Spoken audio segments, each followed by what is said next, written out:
Dan orang-orang yang beriman lalu tidak mencampur adukan iman mereka dengan kezaliman, yang dimaksud adalah syirik.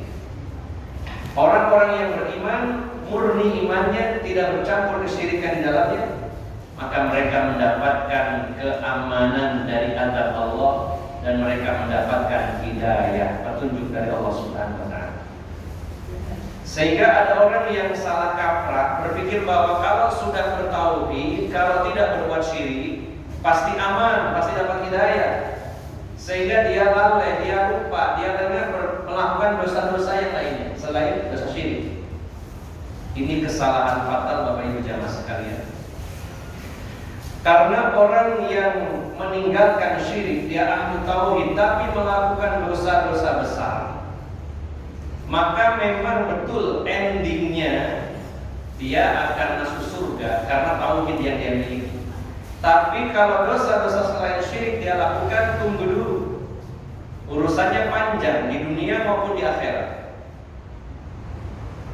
Di dunia pelaku-pelaku dosa besar akan merasakan dampak buruknya, dan di akhirat tetap akan kemungkinan mendapatkan azab Allah, kemungkinan diampuni selain syirik. Tapi walaupun kemungkinan diampuni ataupun kemungkinan disiksa, mampir dulu ke neraka, kita tidak bisa menganggap remeh. Sehingga orang yang beriman, kita sudah menyatakan iman, tidak berbuat syirik, bertauhid kepada Allah, memang akan mendapatkan keamanan dan hidayah. Tetapi kalau dia melakukan dosa-dosa besar selain syirik, maka keamanannya bisa berkurang dan hidayah juga bisa dikurangi oleh Allah Subhanahu wa taala. Orang yang berbuat dosa besar di dunia ini, dia belum bertaubat dan dosa itu selain syirik, maka keamanannya di akhirat akan terkurangi. Bisa jadi dia masuk neraka dulu sesuai dosa yang dilakukannya, walaupun endingnya kalau dia ahli tauhid akan masuk surga. Tapi mampir ke neraka itu sesuatu yang mengerikan. Jangan samakan dengan mampir ke warung kopi atau ke warung soto dan lain-lainnya.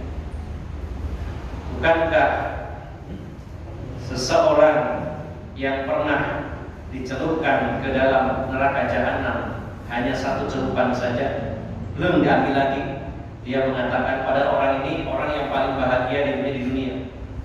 Dia mengatakan saya tidak pernah berbahagia sama sekali, hanya satu celupan, hitungan detik.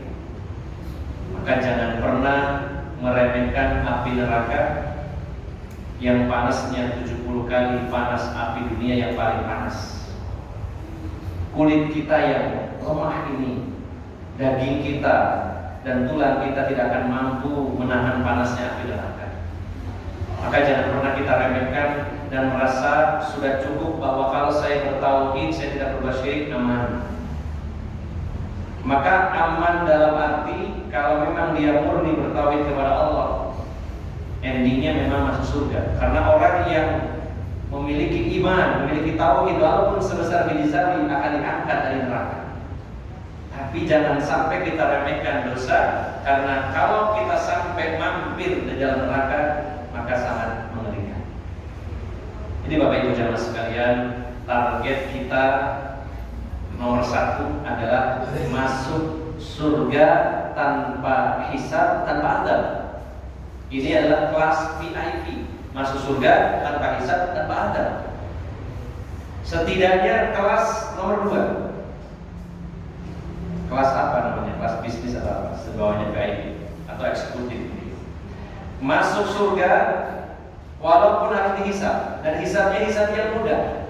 Sebagaimana doa Rasulullah dalam hadis Aisyah, Allahumma hasibni hisaban yasira. Ya Allah, hisablah saya dengan hisab yang mudah. Kalaupun kita tidak masuk surga tanpa hisab, setidaknya masuk surga dihisab tapi hisab yang mudah. Kalau bisa targetnya masuk surga tanpa hisab, tanpa azab. Minimal masuk surga dihisab tapi hisabnya mudah. Hisab mudah itu adalah seseorang dipanggil ke hadapan Allah Subhanahu wa taala, kata Rasulullah. Kemudian diberi catatan amalnya, Allah tunjukkan keburukan dan dosa-dosanya dulu. Begitu dibukakan, ya Allah, kaget. Dosa-dosanya waktu di dunia ditampakkan oleh Allah Subhanahu wa taala, berkeringat, malu, takut di hadapan Allah Subhanahu wa taala. Lalu Allah berfirman kepadanya, semua dosa kamu yang tercatat di situ aku anggap tidak ada. Tutup kitabmu dan sekarang lanjutkan perjalanan. Ini adalah sebuah surprise dari Allah Subhanahu wa taala. Ini hisab yang mudah. Cuma melihat dosanya, kata Allah, aku gak peduli kamu punya dosa berapa, kamu lewat. Hanya sebentar. Dalam hadis Aisyah Rasulullah mengatakan demikian. Maka kelas pertama VIP masuk surga tanpa hisab tanpa azab, ini jadi target kita. Setidaknya masuk surga walaupun hisabnya mudah. Mentok-mentoknya masuk surga walaupun dihisab, walaupun tidak termasuk hisab yang mudah, tapi endingnya surga. Jangan sampai nomor 4 mampir dulu ke neraka, apalagi sampai nauzubillah kekal selama-lamanya. Ini bukan pilihan bagi kita semua. Maka dari itu Bapak Ibu jamaah sekalian, kita terus lagi belajar tentang dosa-dosa besar supaya kita menghindar darinya. Ada kalanya dosa besar itu kita lakukan karena tidak tahu, atau karena tahu cuman masih meraba-raba. Artinya kita masih ragu, ini benar dosa apa tidak. Seperti orang banyak terjatuh dalam riba karena jenisnya begitu banyak dan banyak yang mengelabui, banyak yang riba manipulasi, artinya riba yang samar-samar, sehingga orang melakukannya lalu berpikir ini haram apa andanya.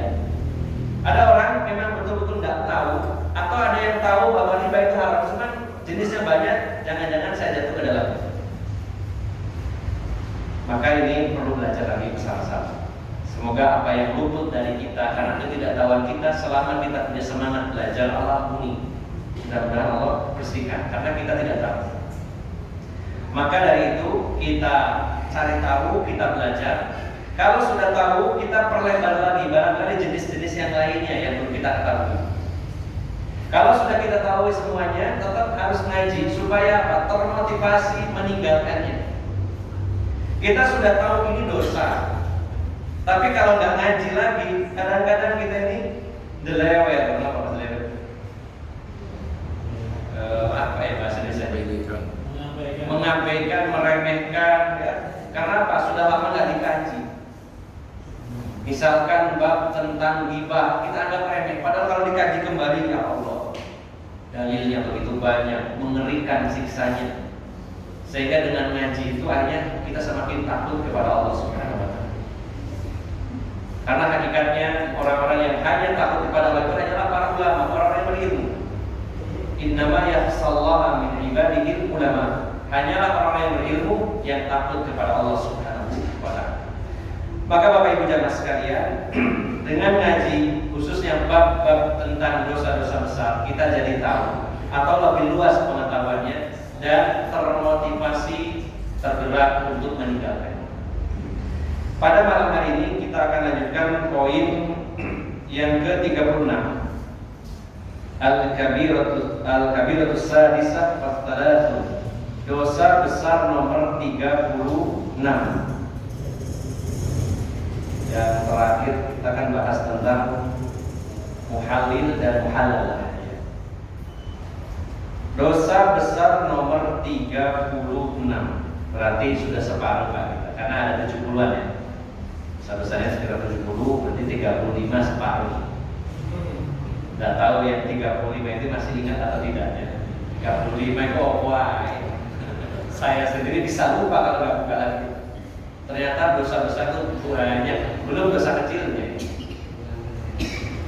Kita masuk poin dosa besar nomor 36. Dan ternyata dosa besar ini sering diremehkan oleh kebanyakan orang, dianggapnya dosa kecil atau bahkan menganggapnya tidak dosa. Yaitu dosa besar nomor 36, ada mutanazzuhi minal bauli wa huwa syi'arun nasara. Tidak menjaga ya diri. Tanazzuh itu menjaga diri. Adam itu ada atau tidak ada. Tidak ada penjagaan diri yang serius dari air kencing. Dan itu termasuk syiarnya orang-orang Nasrani. Jadi gambarannya adalah orang-orang yang meremehkan urusan pipis. Kayaknya kecil. Mari kita bahas Baik, bagaimana menurut Al-Quran maupun hadis-hadis Nabi Sallallahu Alaihi Wasallam? Qala Allah Ta'ala, berfirman Allah Subhanahu Wa Ta'ala dalam surat Al-Mudaththir ayat yang keempat, wa thiyabaka fatahhir, dan pakaianmu hendaknya kamu sucikan. Artinya ini perintah. Mensucikan pakaian ini adalah perintah dan hukumnya wajib. Karena menurut kaidah fikih, al-aslu fil amri al-wujub. Asal dari perintah hukumnya wajib.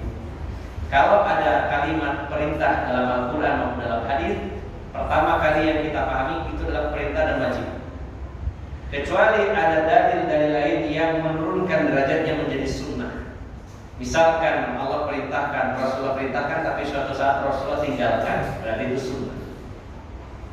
Tapi kalau tidak ada dalil yang menurunkan derajatnya, maka kembali ke asal. Asal dari perintah adalah wajib. Sebaliknya juga asal dari larangan itu adalah haram. Ini jadi rumus banyak.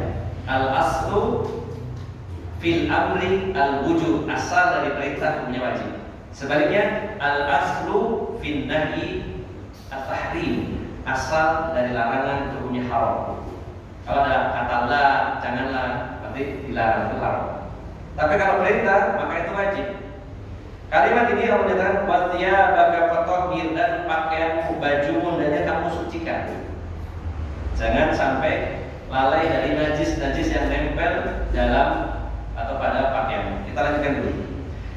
Dalam hadis yang diriwayatkan melalui jalur sahabat Abdullah bin Abbas radhiyallahu anhu.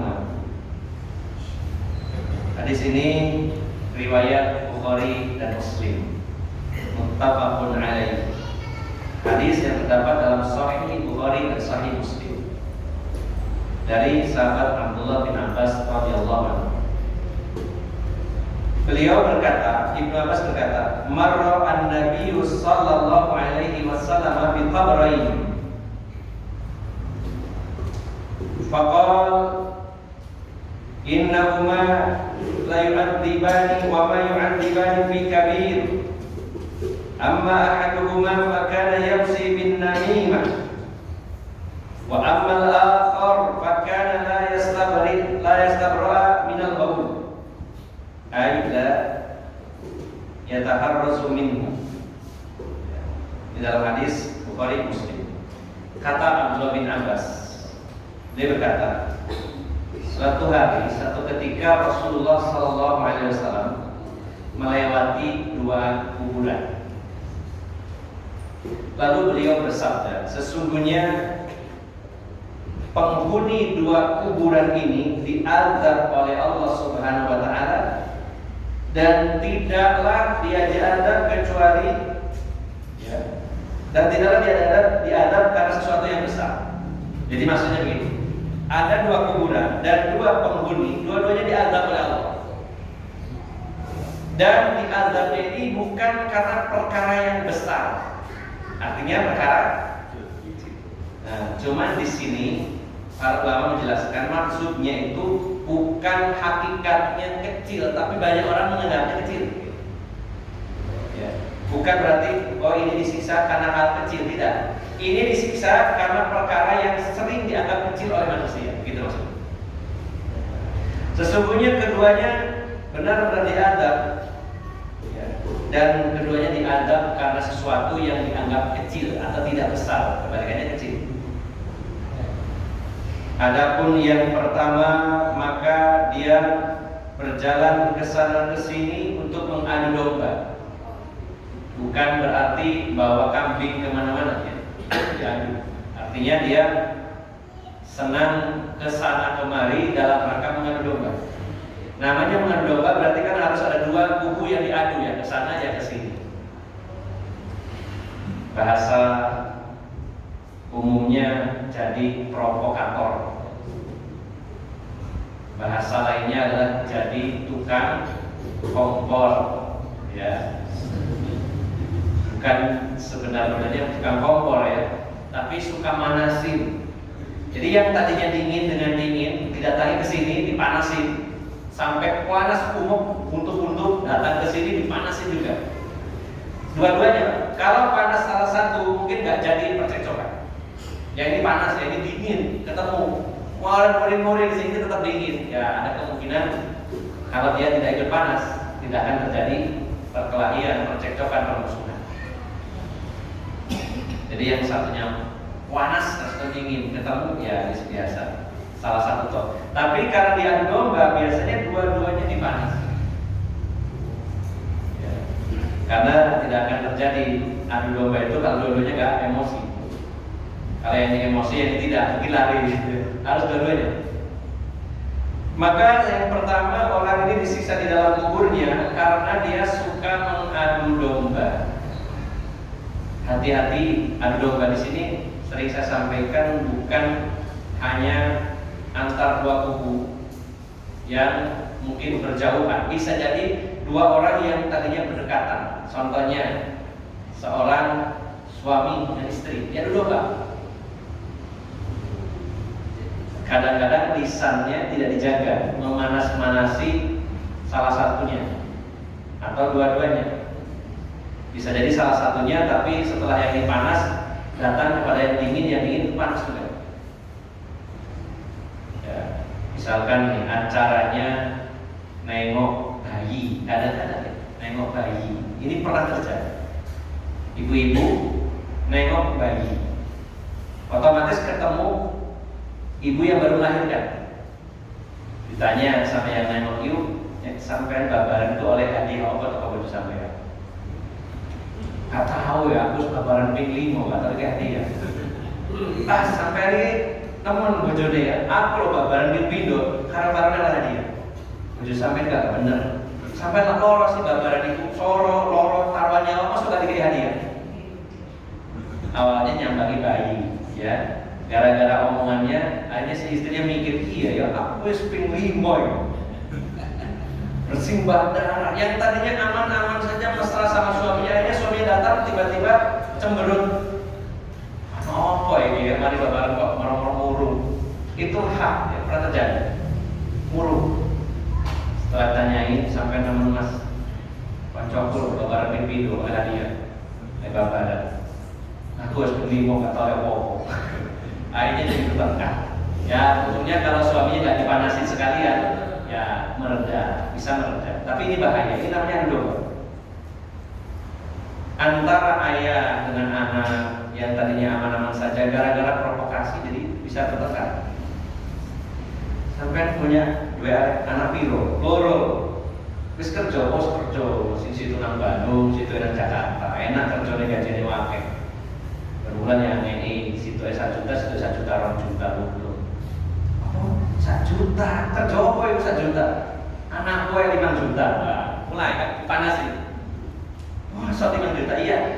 Akhirnya gara-gara diprovokasi itu bapaknya atau ibunya ketika anaknya pulang atau ngasih, sampai nggak koyo anaknya konco kuat. Jadi gak enak. Hati-hati dengan lidah kita ini. Ancamannya adalah disiksa di alam kubur. Dan kenapa? Manas-manasi orang, memprovokasi. Yang tadinya saling mencintai jadi main.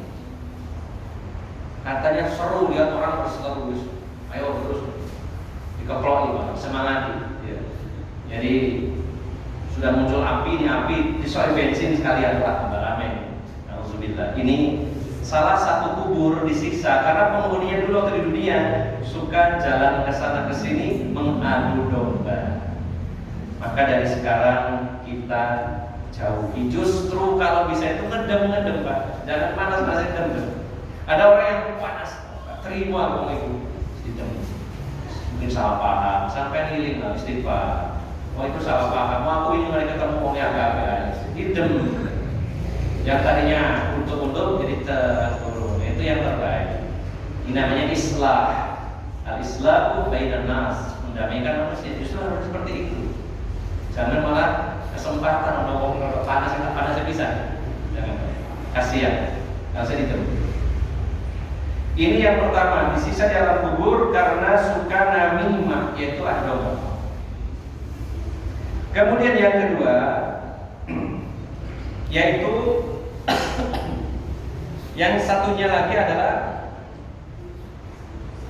fakana la yastabra minal baul, seseorang yang tidak menjaga kencingnya. Sebenarnya ada dua pengertian di sini, walaupun tidak dijabarkan di sini. Yang pertama, tidak menjaga itu artinya tidak cawi. Pipis, anggapnya remeh, ya. Sewu habis pipis langsung ditutup. Yang paling sering itu biasanya laki-laki, ya. Paling sering laki-laki. Habis pipis disentil terus, udah tutup, ya. Kalau perempuan salah jarang, ya, malu, ya. Tapi yang paling sering laki-laki meremehkan pipis itu. Yang pertama, tidak bersuci. Atau yang kedua, tidak menjaga auratnya atau pipis sembarangan. Jadi bukan masalah bersuci atau tidak, tapi sembarangan. Nah, itu di dunia luar sana banyak yang melakukan itu. Sehingga akhirnya selain pemandangannya kurang nyaman, juga aromanya tidak nyaman. Di lewat terminal tuh kok sela-sela ban itu kok pesing gitu, ya. Ternyata apa, diselip no ini diselip no baning. Ya Allah. Bahkan saya pernah sampai melirik, kok macet kenapa gitu. Begitu saya salip pakai trail waktu itu, saya loh, ada mobil truk berhenti di pipis di mobil, nggak tahu itu ritual apa di depan orang. Sampai heran saya, astagfirullah. Mobilnya berhenti, supirnya turun, terus ngadep mobilnya tuh gitu. Orang lainnya antri semua, Pak. Mau apa, macet semua. Sampai heran saya, apa panas mesinnya nggak ada air terus terpaksa atau gimana, saya nggak tahu juga, ya. Mungkin radiatornya bermasalah atau gimana, Allah. Tapi tanya-tanya katanya ada semacam keyakinan mungkin. Ya Allah. Pernah juga naik bis, wheel-wheelan gitu. Terus ada salah satu penumpang, Pak Pir, Pak Pir, turun gitu, ya, langsung di pinggir jalan, membelakangi kita. Tapi ya kan yang cewek-cewek suka enak, ngadepnya ke sana, tapi sungkan yang lihat. Jadi walaupun kebelet, ya cari yang tertutup setidaknya. Nyari sela-sela pohon pisang. Nanti kalau nggak ada air, ya pakai batu 3 atau pakai tisu, pakai daun. Nah, orang yang tidak menjaga pipisnya itu maksudnya adalah tidak bersuci atau tidak menjaga auratnya atau sembarangan pipis. Dan ini paling sering, paling umumnya itu para lelaki. Kalau wanita itu ada jarang, saya belum pernah menyaksikan. Masa ada ibu-ibu pinggir jalan tuh, ya tidak. Kalau laki-laki banyak. Ini banyak diremehkan. Nah, mengapa disebut dosa besar? Kan cuma pipis. Ada ancaman azab kubur. Kan kita dulu sudah mendefinisikan bahwa dosa besar itu diantaranya ada laknat, ada hukuman di dunia berupa hudud seperti zina, ya, dirajam atau dicambuk 100 kali, yang muhsan maupun gak muhsan. Atau juga ada ancaman-ancaman hukuman seperti ini, disiksa di alam kubur. Ini menunjukkan dosa besar, bukan dosa kecil. Tapi orang sering menganggapnya remeh. Kita lanjutkan dulu. Dalam hadis yang lain, hadis riwayat Daraqutni, Rasulullah SAW bersabda, "Istanzihu minal bauli fa inna 'ammata 'adzabil qabri minhu." Rasulullah SAW bersabda, beliau bersabda, jagalah, ya, atau maksudnya jagalah diri dengan benar-benar seksama, dengan hati-hati. Jagalah diri kalian dari air kencing, karena sesungguhnya kebanyakan azab kubur karena sebab meremehkan urusan kencing ini. Kebanyakan azab kubur penyebabnya adalah urusan kencing. Kemudian di sini dikatakan, "Summa inna man lam yataharras minal bauli fi badanihi wa thiyabihi fa salatuhu ghairu maqbulah." Siapa yang tidak menjaga pipisnya, artinya tidak bersuci, langsung habis pipis dipakai celananya, maka badannya, pakaiannya itu ada najis dan sholatnya tidak diterima.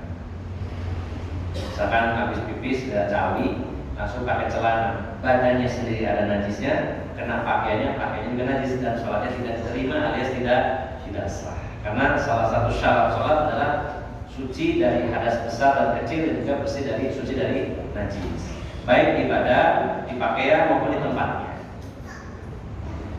Ini hadis yang kedua. Kemudian Bapak Ibu jamaah sekalian yang dimuliakan Allah Subhanahu wa taala, ada sebuah hadis lagi yang cukup panjang,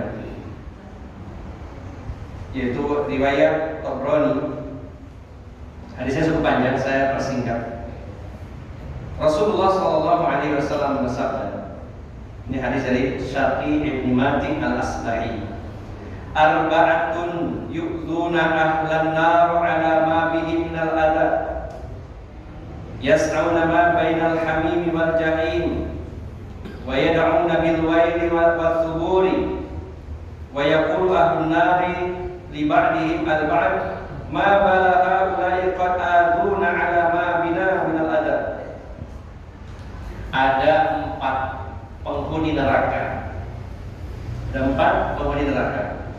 Di mana 4 kelompok penghuni neraka ini menyakiti penghuni lainnya. Ini luar biasa Pak. Di dalam neraka semua penghuninya itu tersiksa dengan siksaan yang pedih. Nah, ini ada 4 kelompok orang yang mana keberadaannya itu menambah berat siksanya yang lainnya, mengganggu. Dengan siksaannya orang lihat itu terganggu sekali. Bahasanya itu aku selalu kafir dulu kita berdoa. Terganggu sekali penghuni neraka dengan 4 orang ini. Sudahlah sakit, perih, pedih, panas, dibakar, tersiksa. Melihat 4 orang ini, itu sangat tersiksa lagi. Dan orang yang 4 kelompok orang ini, yas'auna ma bainal hamim wal jahim. Dia tuh jalan-jalan terus keliling neraka. Siksaan itu sambil jalan-jalan. Dari hamim itu jadi tempat air yang panas mendidih, dan jahim tempat menyalakan api. Jadi dari satu tempat ke tempat lain. Jadi ibaratnya neraka itu radiusnya misal contoh saja 1 kilometer. Dia jalan terus dari sini ujung timur ke ujung barat, balik lagi, mondar mandir gitu. Jadi yang disiksa itu yang dilewati orang ini merasa terganggu. Ya Allah, terus disiksa dalam omong itu tambah tersiksa. Ganggu sekali pemandangannya. Alhamdulillah. Siapa 4 orang itu? Yang pertama, farajulun mughallaqun alaihi tabutun min jamr. Yang pertama itu ada orang bawa peti dari api neraka, wira-wiri gitu. Ganggu yang lainnya. Pemandangan itu bikin sumpah gitu. Jadi ada orang bawa peti di atas kepalanya, tapi petinya dari api, dan dia jalan-jalan terus melewati orang-orang yang disiksa di sini. Yang kedua, warajulun yajri am'ahu. Ada lagi yang kedua, orang yang berjalan dan ususnya dia seret. Jadi terburai ususnya diseret-seret. Ini pemandangan yang mengerikan. Udah disiksa, udah omongin, bawa peti keliling-keliling. Sumpah lihat. Ditambah lagi ada lagi berikutnya. Orang yang jalan-jalan dengan usus terburai dan diseret-seret ususnya. Yang ketiga, warajulun yasiru famuhu qayhan wadaman. Yang ketiga, seseorang yang berjalan sementara mulutnya mengeluarkan darah dan nanah terus dilewati. Jadi ini nyumpeki penghuni neraka yang lain. Yang keempat, warajulun ya'kulu lahmahu. Ada orang yang berjalan memakan dagingnya sendiri. Jadi camilan sambil jalan-jalan itu, tapi yang dimakan dagingnya sendiri, digerogoti sendiri. Ini kan mengerikan. Lantas siapa orang-orang tersebut? Nauzubillah, jangan sampai kita salah satunya. Yang pertama, wa yuqal li sahibit tabut. Dikatakan bahwa sahibit tabut, orang yang bawa peti dari api neraka itu, yaitu innal ab'ada mata wa fi unuqihi amwalun nas. Orang yang meninggal dunia tapi masih membawa beban harta orang lain. Dia diberi amanah Harta ini milik orang lain, diberikan tanggung jawab, tapi dia lalaikan, dia bawa sampai mati. Dia belum menyelesaikan urusannya terkait hartanya orang. Ini maknanya luas. Ya. Di orang yang tidak bertanggung jawab, dia diberi amanah, dititipkan hartanya umat, hartanya orang, dia tidak tanggung jawab, meninggal, dia masih membawa urusan yang belum selesai. Ini sebagai perlambang, dia diberi amanah yang dibebankan di atas kepalanya, di atas pundaknya, tapi dia tidak tunaikan. Sampai dia meninggal belum selesai urusan. Ini dititipi uang untuk masjid, untuk pembangunan masjid, tapi tidak disampaikan sampai dia meninggal dunia. Dan disengaja, ini masih membawa beban harta manusia. Alhamdulillah. Kalau ada amanah segera ditunaikan. Ini yang pertama, orang mondar-mandir bawa peti dari api neraka keliling terus. Kemudian yang kedua,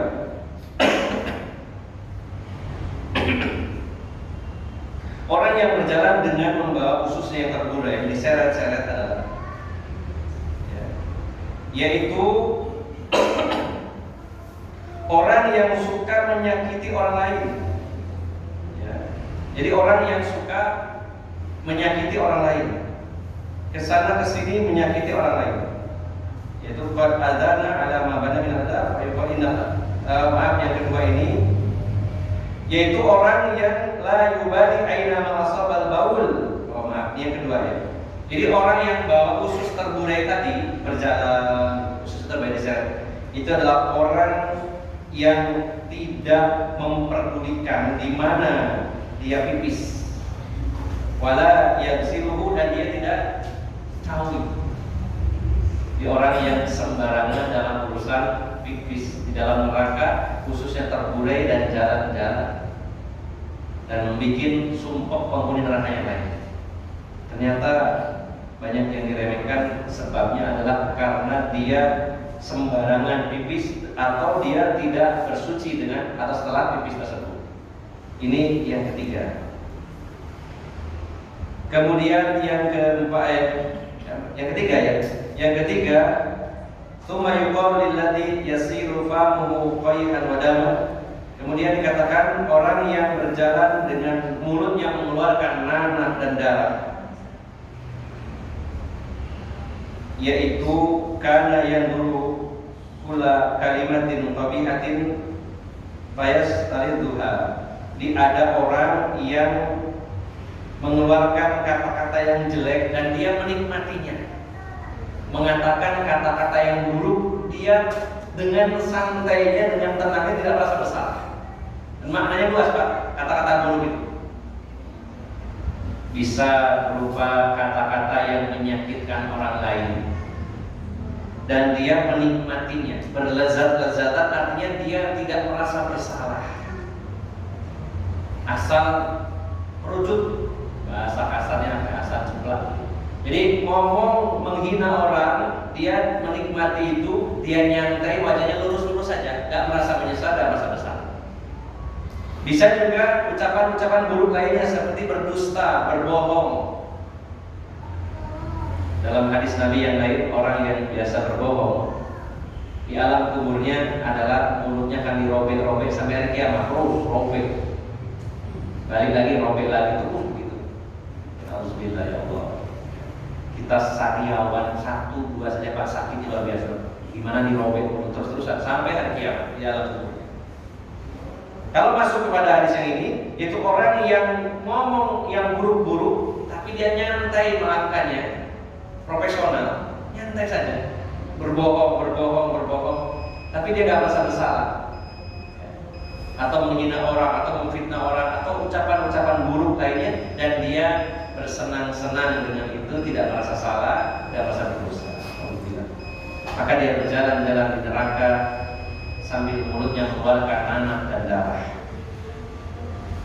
Yang terakhir, yang keempat, yaitu orang yang berjalan dan dia memakan dagingnya tadi.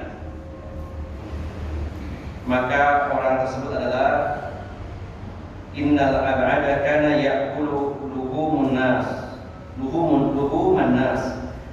Orang yang berjalan dan memakan dagingnya sendiri adalah orang yang waktu di dunia suka memakan daging manusia. Bukan Sumanto ya Pak ya. Memakan daging manusia di sini adalah suka ghibah, suka menggunjing, suka ngerasani. Itu seperti makan bangkai saudaranya. Karena orang yang jadi objek ghibah, yang digibahi, itu seperti bangkai, dia tidak bisa berbuat apa-apa. Namanya ghibah, loba, artinya doib, tidak ada. Dieksploitasi keburukannya, dijelek-jelekan, tapi orangnya kan tidak bisa melawan. Seperti bangkai yang tidak berbuat apa-apa. Ini orang yang melakukannya seperti makan bangkai saudaranya sendiri. Ternyata siksaannya berat sekali, Bapak Ibu jamaah sekalian. Yaitu dia berjalan-jalan di neraka dan sangat mengganggu penghuni lainnya, dan dia makan dagingnya sendiri. Kan di dunia biasa makan daging orang. Itu orang yang suka menggunjing. Dan ini sering diremehkan, sering kali dianggap kecil, sering kali ada pembenaran. Niki boten ngerasa ningge, tapi niki kenyataan kok. Nah justru niku Pak, definisi ghibah sebagaimana Rasulullah nyatakan, dzikraka akhaka bima yakrah. Menyebutkan sesuatu tentang saudaranya seandainya dia mendengar dia nggak suka. Jadi definisinya ngomong apapun tentang orang lain, kalau orang itu mendengar dia nggak suka, berarti itu ghibah. Bahkan ghibah itu nggak harus orangnya, tapi sesuatu yang dikaitkan dengan orangnya. Orang ini punya ayam, digibahi ayamnya. Ayam gue pitik, kau belum perkrepeng, keramut gitu, dijelek-jelekan. Itu juga sama menggibahi orang yang punya. Menggibahi pembantunya sama juga menyakiti majikannya. Menggibahi mobilnya orang, kalau didengar pemiliknya tidak enak, tersinggung. Ya, ayo mobil itu supaya untuk museum kok jadi gawe ya, gitu ya. Meremehkan. Padahal orang ini mobilnya sudah tua karena dulu sebelum orang lain punya dia sudah punya mobil, sudah tua mobil. Ya kita harusnya berbaik sangka ya, kok mobilnya tua naman ya. Wong iris tua, mobilnya tua bisa. Apa yang kita pikirkan? Oh iya ya, mobilnya tahun 75, saya belum punya mobil, dia sudah punya mobil. Jangan mikir, gue motornya. Kita positif thinking aja, walaupun belum bertanya. Mungkin dulu saat tahun 75, orang lain pada belum punya mobil, dia sudah punya mobil. Dan dia pelihara, dirawat mobilnya. Sehingga kalau kita menjelek-jelekan mobilnya orang, sama dengan menggibah orang itu juga. Menggibah istrinya orang, menggibah suami orang, ini double ya, menggibahi objeknya sekaligus yang jadi yang dikaitkan dengannya. Jadi Bapak Ibu jamaah sekalian, hati-hati lidah ini jangan sampai terpeleset menggibahi orang lain. Hati-hati. Ini dosanya sangat besar, memakan daging manusia di dunia ini, dan di akhirat akan memakan dagingnya sendiri sambil jalan-jalan. Bapak Ibu jamaah sekalian yang dimuliakan Allah Subhanahu wa taala, kesimpulan dari dosa besar nomor 36 ini poinnya adalah orang yang tidak menjaga pipisnya, baik itu dengan cara tidak bersuci ataupun sembarangan pipisnya. Sembarangan ini juga maksudnya bisa jadi dia membuka auratnya, atau juga pipis sembarangan yang akhirnya mengganggu orang lain. Aromanya begitu menyengat, ya, sudah makannya itu pete terus ya, terus pipisnya sembarangan, kan mengganggu orang. Nah ini maksudnya adalah orang yang tidak menjaga pipisnya. Dan dua orang di alam kubur yang disisa sebabnya adalah namimah dan juga pipis yang tidak dia jaga. Hanya saja dalam hadis ini tidak ditulis secara lengkap, karena dalam redaksi lengkapnya setelah itu Rasulullah SAW mengambil pelepah kurma, kemudian dibelah dari dua, ditancapkan di dua kuburan itu, lalu Rasul berdoa kepada Allah, ya Allah, ringankan siksaan kedua orang ini sampai pelepah kurma ini mengering. Selama basah, ringankan siksaan. Dan ini dilakukan oleh Rasulullah SAW.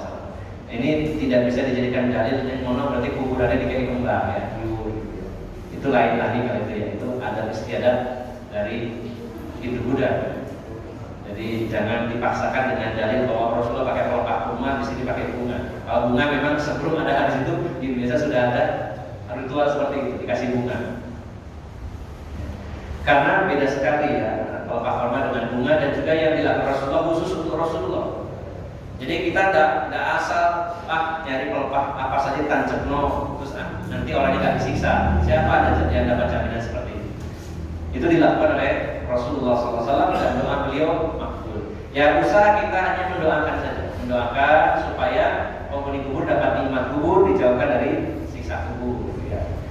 Jadi kesimpulannya Bapak Ibu jamaah sekalian, kita jaga pipis kita, jangan sampai pipis tidak bersuci atau pipis sembarangan sehingga aurat terbuka atau mengganggu orang lain.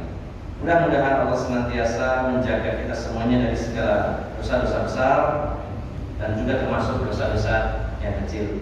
Dan apabila kita pernah melakukan dosa-dosa di masa lalu, semoga Allah ampuni dosa-dosa kita semuanya dan Allah cabut segala dampak dan efek buruk dari dosa-dosa kita, dan semoga taubat kita diterima oleh Allah Subhanahu wa taala. Demikian Bapak Ibu jamaah sekalian, semoga bermanfaat. Apabila ada salah ucap dan salah sikap, saya mohon maaf yang sebesar-besarnya. Billahi taufiq wal hidayah. Wassalamualaikum